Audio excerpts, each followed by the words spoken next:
Summary of Pincher Martin by William Golding. Overview.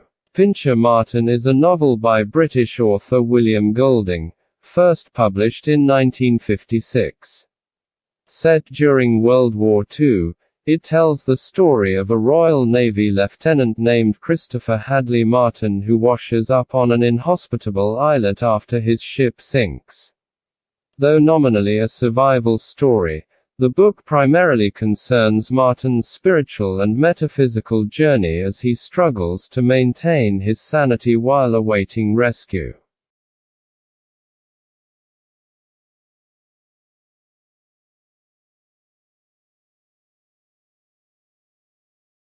Plot summary. After a German U-boat attacks his ship during the night, Lieutenant Christopher Hadley Martin thrashes in the cold North Atlantic water.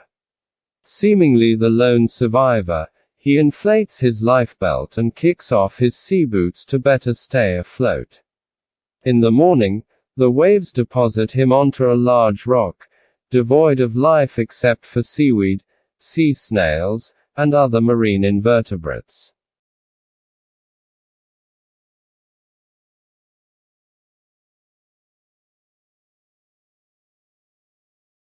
Relying on his intelligence and strong will to live, Martin searches for water, shelter, and food. He finds the last two in a small cave that houses a pool of freshwater and no shortage of unappetizing yet technically edible mussels and anemones clinging to the rock below the waterline.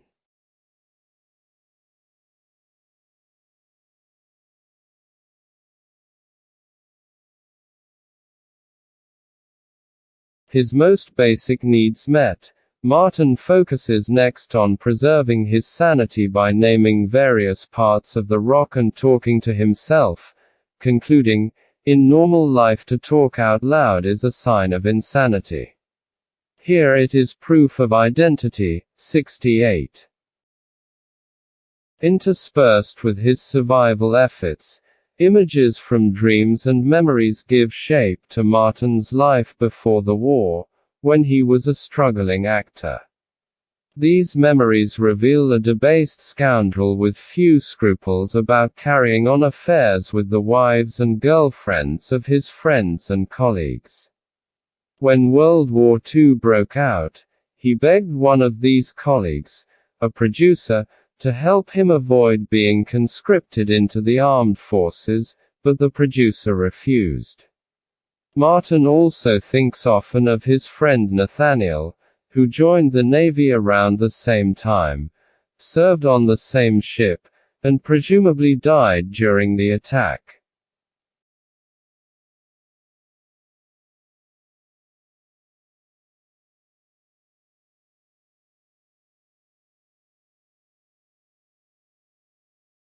On the rock, Martin suffers a terrible bout of fever, during which he relives some of his life's darkest moments. As a civilian, he fixated on a young woman named Mary. One night, he took her out driving, and when she refused to have sex with him, he began speeding and threatened to crash the car into a tree if she didn't change her mind. He eventually stopped the car, only to rape Mary on the side of the road. These images give way to memories of Nathaniel telling him that he and Mary became engaged not long after Martin raped her. Martin then recalls the night of the U-boat attack when, as revenge for marrying Mary, Martin was about to murder Nathaniel by pushing him overboard, until the torpedo struck.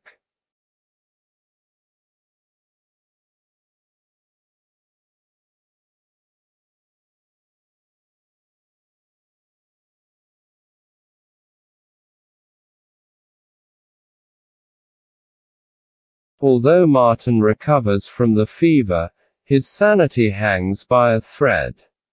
When a hurricane hits, Martin appears to completely lose touch with reality. As the wind and rain batter him, he argues about death with a hallucination of Nathaniel. Martin insists that he survived while his shipmates didn't because he possesses a superior will to live. However, in the end Martin's perceptions crumble to a vision of giant lobster claws and black lightning, which obliterate everything, including the rock and ultimately himself.